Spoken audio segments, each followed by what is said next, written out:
Israel और America ने Iran पे अटैक क्यों किया, इसके पीछे क्या रीज़न है और अब क्या सिचुएशन है, चलिए सब समझते हैं। ईरान और इजराइल यूएस के बीच पहले से ही बहुत टेंशन चल रहा था। ईरान न्यूक्लियर और मिसाइल प्रोग्राम को स्ट्रांग बना रहा था, जिससे अमेरिका और इजराइल ग्लोबल थ्रेट समझते थे, बिकॉज दे हैव फेयर कि अगर ईरान के पास न्यूकीज आ गए तो मिडिल ईस्ट अनस्टेबल हो जाएगा। इसलिए लॉन्ग टाइम से अमेरिका इजराइल ईरान को रोकने की कोशिश कर रहे थे, डिप्लोमेसी, सैंक्शंस और थ्रेट के थ्रू। लेकिन 28 फरवरी 2026 को यूएस और इजराइल ने मिलकर ईरान पर बड़ा कोऑर्डिनेटेड स्ट्राइक स्टार्ट किया। यूएस इस ऑपरेशन को एपिक फ्यूरी बोल रहा था और इजराइल ने इसे रोलिंग लायन का नाम से रिफर किया।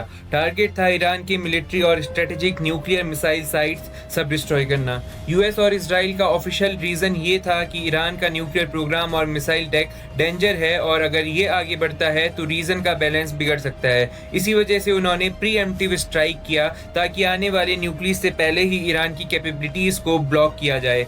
ईरान ने भी इमीडिएटली मिसाइल्स और ड्रोन अटैक्स स्टार्ट कर दिए, सिर्फ इजराइल पर नहीं बल्कि यूएस बेसेस और गल्फ कंट्रीज के अगेंस्ट भी। ईरान का रिटेलाइजेशन दुबई, कुवैत, बहरीन, कतर और इवन रियाद जैसी प्लेसेस तक रिपोर्टेड हुआ है। ईरान के अटैक्स गल्फ कंट्रीज और यूएस बेसेस तक फैल गए। मिसाइल्स और ड्रोन लॉन्चेस हो रहे हैं हर डायरेक्शन में। दुबई के आसपास मिसाइल्स और ड्रोन अलर्ट्स हैं, फ्लाइट कैंसिल हुई और डिफेंस सिस्टम ने मल्टीपल थ्रेट्स को इंटरसेप्ट किया। अमेरिका ने भी ईरानी टारगेट्स को कंटिन्यू स्ट्राइक किया और प्रेसिडेंट ट्रंप ने कहा कि यह मिशन हफ्तों तक चल सकता है।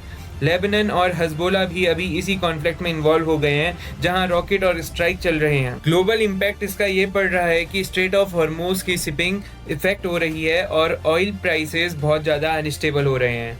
तो सिंपल सी बात है, यूएस और इजराइल ने ईरान को रोकने के लिए स्ट्राइक की, ईरान ने जवाब दिया और अब ये कॉन्फ्लिक्ट एक रीजनल क्राइसिस बन चुका है। Missiles, drones, oil prices, global tension, इसका इम्पैक्ट सिर्फ मिडिल ईस्ट तक लिमिटेड नहीं है। अब सवाल ये है, क्या ये यहीं रुकेगा या और बड़ा होगा? आप क्या सोचते हो? कमेंट में जरूर बताओ और ऐसे ही सिंपल ब्रेकडाउन के लिए फॉलो करो एनके खोज को।